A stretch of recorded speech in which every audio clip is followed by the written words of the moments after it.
London से भारत वापस आने के बाद मोहम्मद अली जिन्ना ने 24 अगस्त 1896 को बम्बई हाई कोर्ट में एक बैरिस्टर के रूप में अपना नाम दर्ज करवाया।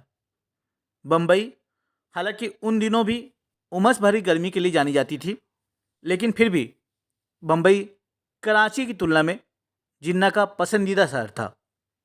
लंदन से रवाना होते समय ही जिन्ना ने तय कर लिया था कि उन्हें मुंबई में ही अपना घर बसाना है। उन दिनों मुंबई को बम्बई के नाम से जाना जाता था। लंदन से वापस आने के बाद जिन्ना कुछ समय तक कराची में रहे और उसके बाद मुंबई आ गए। मुंबई में जिन्ना निहायत अकेले थे और काफ़ी हद तक दुखी भी। अब दुनिया में ना उनकी माँ थी और ना पत्नी। यही दुख का माहौल उन दिनों मुंबई शहर में भी था। दरअसल बम्बई, पूना और अहमदाबाद जैसे भीड़ भरे शहरों में उन दिनों प्लेग का प्रकोप छाया हुआ था। 1896 में ही बम्बई के व्यस्त बंदरगाह पर चीन से आया बुबोनिक प्लेग अपना खतरनाक प्रभाव दिखा रहा था। प्लेग के लिए टीका W.M. हाफकाइन ने सन 1899 में बनाया। टीका का आविष्कार होने के पहले प्लेग का कोई इलाज नहीं था, इसलिए उन दिनों प्लेग को काली मौत कहा जाता था और ये महामारी लाखों भारतीयों का जान ले रही थी। इस बीमारी से बचने में स्वच्छता का बेहद महत्व था और संभवतः यही कारण था कि जिन्ना बेहद साफ सफाई पसंद बन गए थे और दिन में कई बार काफ़ी देर देर तक अपने हाथ रगड़ रगड़ कर पानी से धोते थे। दरअसल उन दिनों प्लेग से, काली मौत से बचने का उपाय केवल साबुन और पानी जैसी चीज़ें हुआ करती थी। एक बैरिस्टर के रूप में जिन्ना कितने सफल रहे या असफल रहे, इसके बारे में बहुत ज़्यादा जानकारी नहीं मिलती। सन 1900 में जिन्ना के एक दोस्त ने उनका परिचय बम्बई के कार्यकारी advocate general John Molesworth Macpherson से कराया और मैकफर्सन को युवा वकील जिन्ना पहली नज़र में भागे और उन्होंने जिन्ना को अपने दफ्तर में अपना सहायक रख लिया।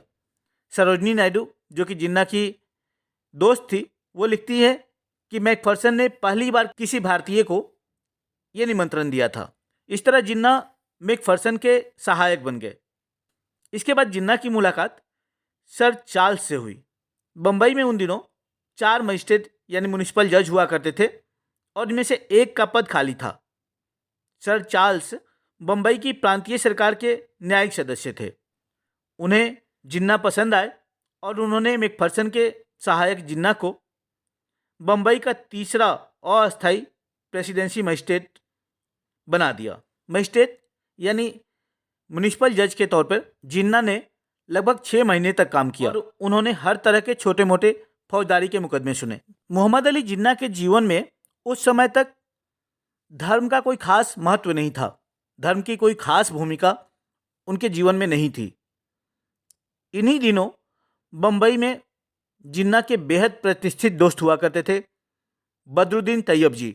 बदरुद्दीन तैयब जी भारतीय राष्ट्रीय कांग्रेस के तीसरे अधिवेशन के अध्यक्ष चुने गए थे। यह अधिवेशन सन 1887 में मद्रास में हुआ था और बदरुद्दीन तैयब जी ने इसकी अध्यक्षता की थी। बदरुद्दीन तैयब जी को कांग्रेस के पहले मुसलमान अध्यक्ष होने के साथ साथ हाई कोर्ट के पहले मुसलमान जज होने का गौरव भी प्राप्त था। जिन्ना की तरह ही बदरुद्दीन तैयब जी भी सेकुलर यानी धर्मनिरपेक्ष थे।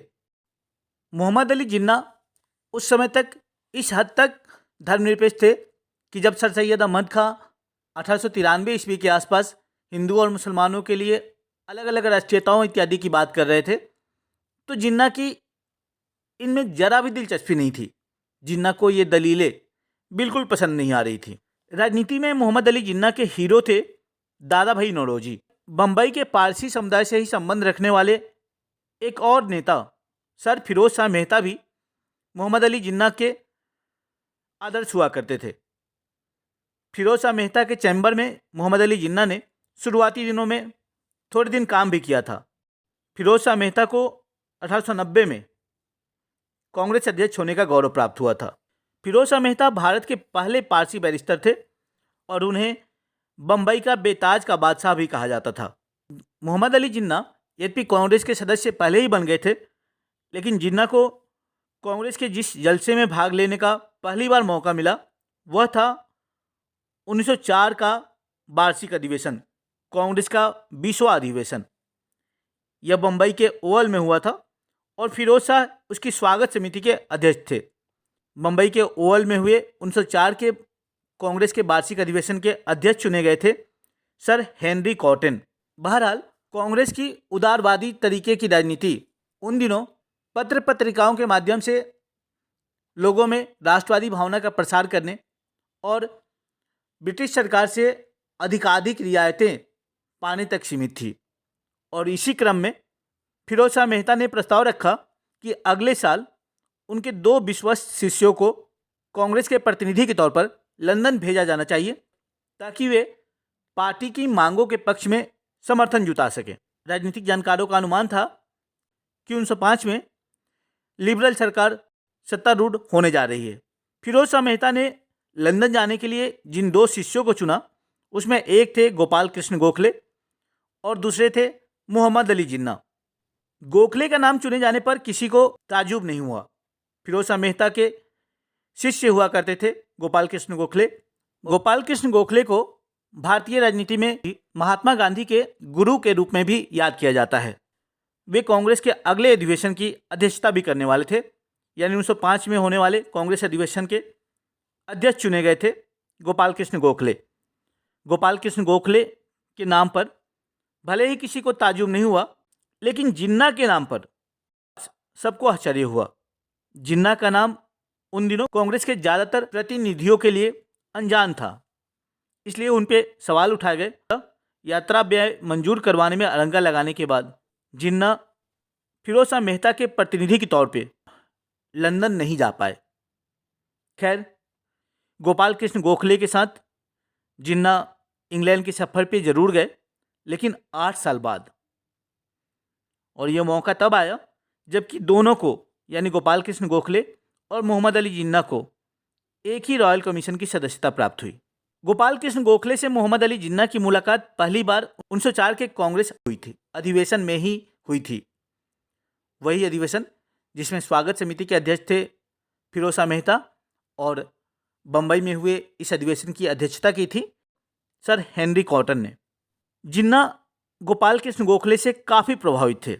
वे गोखले के विवेक, निष्पक्षता और उदार रवैये से इतने अधिक प्रभावित थे कि उनकी महत्वाकांक्षा हो गई थी कि वे राजनीति में मुसलमान गोखले के नाम से विख्यात होना चाहते थे।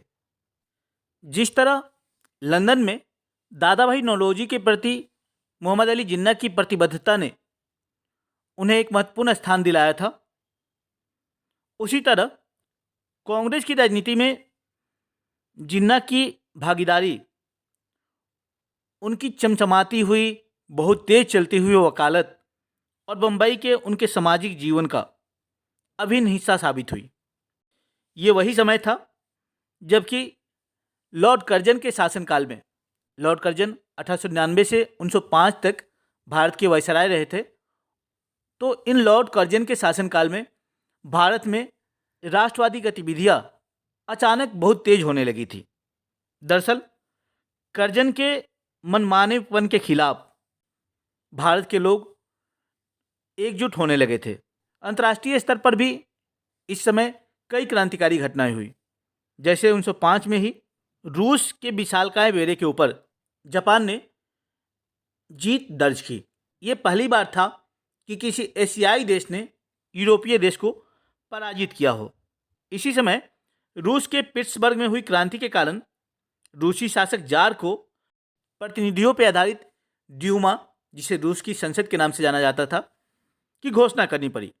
कई बंदरगाह शहरों में ब्रिटिश माल का चीनियों ने बायकॉट किया था और इसी समय ब्रिटेन में अगले 10 साल तक लिबरल पार्टी सत्ता में आ गई थी। और इधर भारत में यही वह समय था 1905 का जबकि लॉर्ड कर्जन ने बंगाल विभाजन किया, जिसके खिलाफ भारतीयों ने पहली बार जनता की भागीदारी वाला, जनता की सक्रिय भागीदारी वाला एक आंदोलन चलाया, जिसे स्वदेशी आंदोलन या बंग भंग विरोधी आंदोलन के नाम से भी जाना जाता है।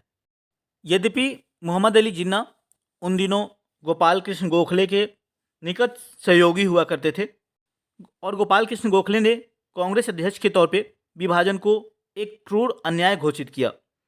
साथ ही बंग भंग को यानी बंगाल के विभाजन को जनता की राय की पूरी तरह उपेक्षा बताते हुए बंग भंग के विरुद्ध आंदोलन में बहुत अधिक सक्रिय भूमिका निभाई।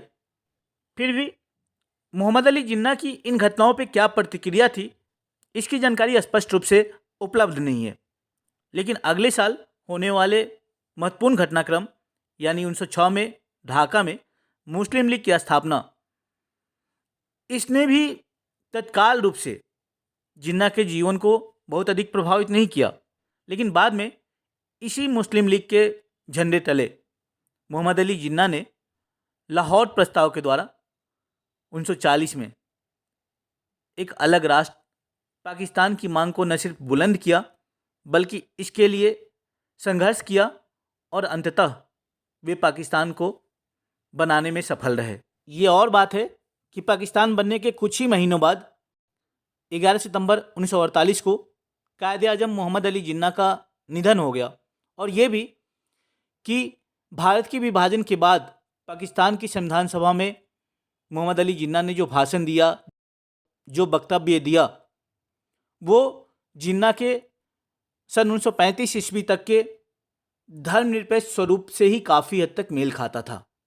लेकिन फिर भी जिन्ना ने पाकिस्तान के लिए संघर्ष किया और वे पाकिस्तान बनवाने में सफल रहे। और अंत में वही बात, वीडियो को लाइक करना और शेयर करना ना भूलें। प्लीज़ चैनल को सब्सक्राइब भी करें, इससे मोटिवेशन मिलता है यार। Thank you.